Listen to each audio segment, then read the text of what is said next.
For a young girl at the Carlisle Indian School, the world began each morning with a metallic crash, a heavy bell, ringing so loudly it felt like it was physically bruising her ears.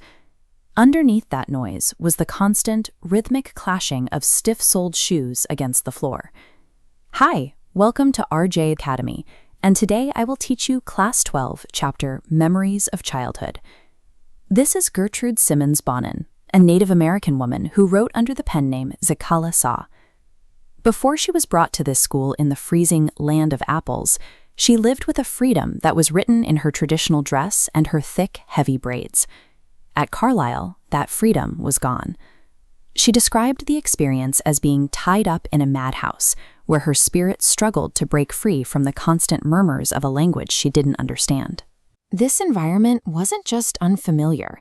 It was an environment where every sound and rule seemed designed to exhaust a child's spirit and replace their internal sense of self with confusion.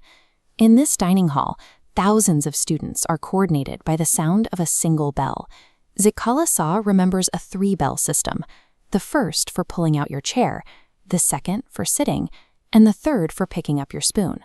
When Zicala Saw sat down on the first bell by mistake, she looked up to find a pale-faced woman staring directly at her. She spent the rest of the meal crying, unable to eat as the rules shifted around her. This discomfort was literal. In her own community, she wore soft moccasins that made no sound and wrapped herself in a warm blanket. At the school, those blankets were confiscated. The students were forced into these stiff Western dresses and hard, noisy shoes that physically constrained their movements and made every step a loud public event. Between the relentless timing of the bells and the restrictive new clothing, the school had begun the process of stripping away the physical habits of her upbringing. Then, the threat became personal. Her friend Judawin overheard the staff talking about a new order. All the girls would have their long hair cut off. To Zicala Saw, this wasn't about style. In her culture, short hair is worn exclusively by people in mourning. To have your hair shingled or cut short and uneven was a mark of a captured coward. Judawin argued that they should submit because the school was too strong to fight, but Zicala Saw refused. She told her friend she would struggle first. She found an empty room, crawled under a bed, and waited in the dark. She watched from the floorboards as the shadows of searching feet paced back and forth across the room. She didn't move, even when they shouted her name. But eventually, someone pulled back the curtains, letting the light spill into her hiding place. They dragged her out. She kicked and scratched at them, fighting with everything she had as they carried her down the stairs. This wasn't a tantrum.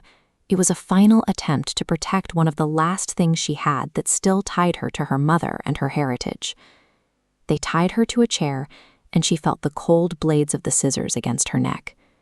When she heard the gnaw of the blades and felt one of her thick braids fall, she simply stopped fighting.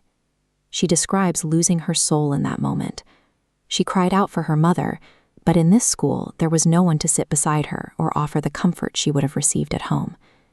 Zicala Saw later wrote against the dogma of these schools, a system where students were forbidden from asking questions or having opinions.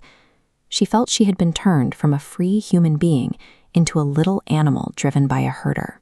The cutting of my long hair stands as a record of what happens when a child is systematically stripped of their identity to be reshaped into a mold that was never meant for them. Notes of this chapter is in the description. Catch you next time.